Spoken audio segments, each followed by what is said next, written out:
तुम्ही प्रभास भाऊचा सलार पिक्चर बघितला आहे का, जो की 22 डिसेंबरला रिलीज झाला होता थिएटरमध्ये? कोई बात नाही, कारण तुम्हाला तो बघण्यासाठी परत एकदा चान्स आलेला आहे। OTT वर पिक्चर रिलीज झालेला आहे। डिझनी प्लस हॉटस्टारवर हा पिक्चर तुम्हाला बघायला भेटणार। 16 फेब्रुवारी 2024 रोजी हा पिक्चर OTT वर म्हणजे डिझनी प्लस हॉटस्टारवर रिलीज झालेला आहे। त्याच पिक्चरच्या 5 मिस्टेक बद्दल आपण बोलणार आहोत। नमस्कार मंडळी, मी वेगाची स्वागत करतो तुमचं बघा रिव्ह्यू या माझ्या YouTube चॅनलमध्ये। सलारमध्ये आपण बघितलं होतं की एक अशी जागा जी भारताच्या संविधानामधला एकही कायदा तिथे लागू होणार नव्हता। तिथले राज्यकर्ता जे होते ते 3 वेगवेगळ्या जमातीमधले लोक होते आणि त्यांच्यामधले 3 नायक मिळून त्या जागेला चालवत होते। चित्रपटाची स्टोरी खूप छान लिहिलेली आहे प्रशांत नीलनी, पण काही मिस्टेकही केलेले आहेत की ज्या की बारीक बारीक आहेत, आपल्या लक्षात येणार नाहीत आणि त्याच मिस्टेक मी तुम्हाला सांगणार आहे।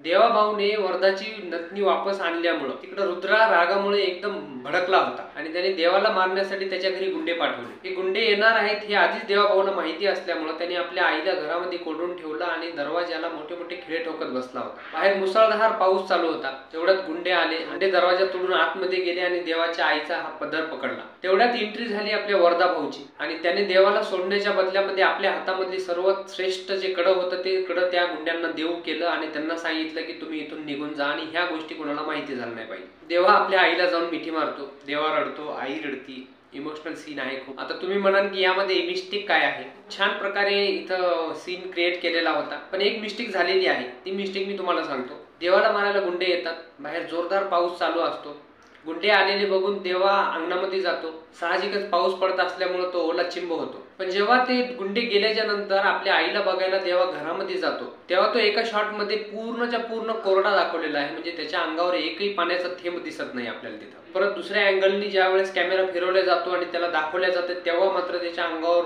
पूर्ण पाण्याचे डबडबलेला तो असतो, ओला चिंब असतो। ज्यावेळेस हे सगळं शूट चालू होतं त्यावेळेस तुमच्या घरात पाणी आलं नव्हतं का? म्हणजे पाणी कपात चालू होती का? तेव्हा आजूबाजूच्याकडनं कुणाकडनं तरी पाणी घ्यायचं, त्याच्या अंगावर ओतायचं होतं, त्याला ओला करायचा होता। तुम्ही एका शॉट साठी त्याला एकदम कोरडं ठेवलं। देवा भाऊने आधीच मोठे मोठे कांड केलेले असतात हे त्याच्या आम्हाला माहिती असतं, म्हणून तर आम्हा आपल्या शरीफ मुलाला घेऊन गावोगावी लपत फिरत असते। एका सीन मध्ये आपण बघितलं आहे की आम्हा देवाला एक खडतवून सांगते की 6च्या आतमध्ये घरामध्ये यायचं आणि देवा मान खाली घालून आपल्या आईला म्हणतो की हो आई, परत असं होणार नाही, मी 6च्या आतमध्ये घरामध्ये येईल। मला असं म्हणायचं आहे की जेव्हा देवा भाऊ as a rebel star Prabhas म्हणून एंट्री करतो तेव्हा जवळजवळ माझ्या अंदाजे 7-8 तरी वाजले असतील, 7-7:30च्या आसपासचा टाइम झालेला असणार, कारण लाईट लागलेली होती आणि तिनसुकिया गावामधले लोक ट्रेडिशनल नृत्य करत आपल्या रस्त्याने मिरवणूक काढत होते आणि हा नृत्याचा कार्यक्रम 6च्या नंतरच सुरू होत होता त्या गावामध्ये। हे सगळं झाल्याच्या नंतर आम्हा त्याला समजून सांगते, म्हणजे जोपर्यंत प्रभास भाऊची एंट्री होत नव्हती तोपर्यंत 6चा टायमिंग त्यांना काही लागू नव्हता, पण जेव्हा प्रभास भाऊची एंट्री झाली त्यानंतर मात्र अम्मांनी सांगितलं की 6च्या आतमध्ये घरामध्ये यायचं। मतलब एंट्री के चक्कर में पूरा गुडगोपर कर दिया बे। डोंगराळ भाग असतो, नागमोडी वळणं असतात आणि त्या नागमोडी वळणावर देवा भाऊ जवळजवळ 90 ते 100च्या स्पीडनी गाडी चालवत असतो। बरं ठीक आहे, जाऊ द्या, त्या 100ची स्पीड असलेल्या गाडीमध्ये समोर न बघता जवळजवळ 10-12 सेकंद तुम्ही गाडी चालवू शकता का? नाही ना, शक्यच नाही, असंभव आहे ते। हा सीन बघा, यात काय दिसतंय तुम्हाला? गाडी एवढ्या स्पीड मध्ये आहे की याच्यामध्ये सरळ सरळ आपल्याला दिसतंय की गाडीच्या बाहेरून जे झाडं मागं पळत जात आहेत, डोंगर पळत जात आहेत, त्यांची स्पीड एवढी जबरदस्त आहे की ते नीट डोळ्याने दिसतही नाही आणि त्याच्यावरनं आम्हाला खाली काहीतरी दिसतंय आणि आपल्या देवाला हात लावतो। देवाला हात लावल्यानंतर देवा बघतो की आपल्या अम्माने आपल्याला हात लावलाय ना, देवा आपल्या अम्माकडे असा बघत बसतो। मध्ये मला हे समजत नाही की गाडी चालवताना ती गाडी एखाद्या डोंगरातून दरीतून खाली पडलेली नाही का? एवढे नागमोडे वळण आहेत आणि त्या वळणावरनं गाडी चालवताना देवा भाऊ सरळ सरळ अम्माकडे बघत बसलाय। हे प्रभू, काय काय बघावं लागतं रे या दुनियामध्ये। सरळ सरळ ह्या सीन मध्ये पब्लिक बनाया।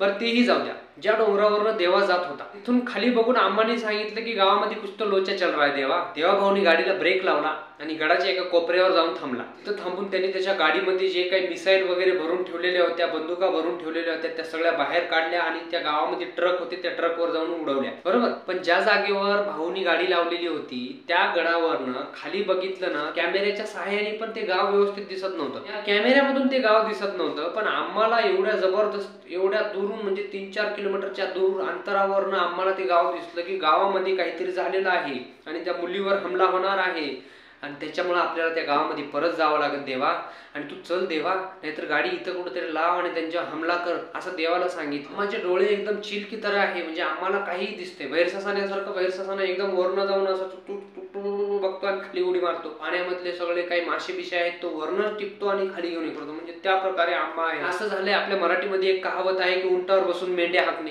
देवाभाऊ हा खूप खुंखार होता हे त्याच्या आईला माहिती होतं, तरी गावातल्या लोकांसमोर तो ममाज बॉय म्हणून राहत होता आणि त्यांनी काय काय कांड केले होते हे आपल्याला पिक्चर मध्ये दाखवलेलंच आहे. आणि त्या कांड करण्याच्या नादामध्ये त्यांनी एका हातावर असं गोंदलेलं होतं आणि ते चित्र कोणाला दिसू नये म्हणून तो हातामध्ये एक असं मोज्यासारखं घालवत होता. इथून ते इथपर्यंत मोज्यासारखं घालायचा काळ्या कलरचं. जेव्हा देवाभाऊ गावामध्ये पोहोचला, त्या डोंगरावरनं उतरून तो गावामध्ये डायरेक्ट पोहोचला ते हिरोईनला वाचवण्यासाठी. जेव्हा ती फायटिंग चालू होती त्यावेळेस त्या फायटिंग मध्ये एका ठिकाणी असं झालेलं आहे की देवाभाऊ एकाला बुक्की मारतो आणि ते देवाभाऊचं जे हाताचं आहे ते निघून जाते.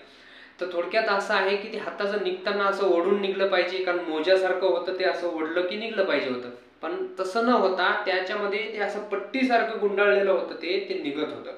म्हणजे आपल्याला दाखवताना वेगळं दाखवलं आणि इथं सीन मध्ये दाखवताना वेगळं दाखवलं. तिथं पट्टी गुंडाळली आणि इतर टायमाला ते वर लावलेलं होतं. मतलब कुछ भी असो. तुम्हाला हा व्हिडिओ कसा वाटला आणि हे मिस्टेक तुम्ही लक्षात घेतल्या होत्या का? तुम्हाला जर व्हिडिओ आवडला असेल तर व्हिडिओला लाईक करा, शेअर करा आणि चॅनलला सबस्क्राईब करा. भेटूया आपण एका नवीन चित्रपटासोबत, एका नवीन स्टोरी सोबत. तोपर्यंत सगळ्यांना माझ्याकडनं राम राम.